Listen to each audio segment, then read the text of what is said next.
शायर हैं शहजाद अहमद।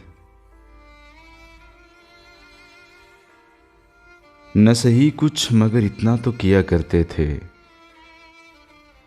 वो मुझे देख के पहचान लिया करते थे।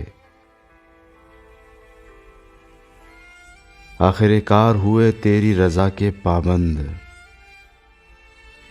हम के हर बात पे इसार किया करते थे।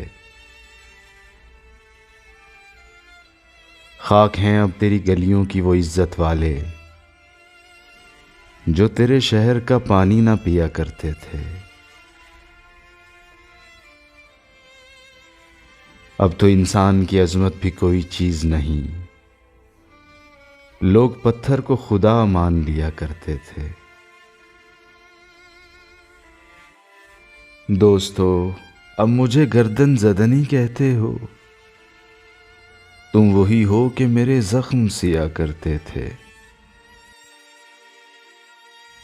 हम जो दस्तक कभी देते थे सबा की मानिंद, आप दरवाज़ाए दिल खोल दिया करते थे।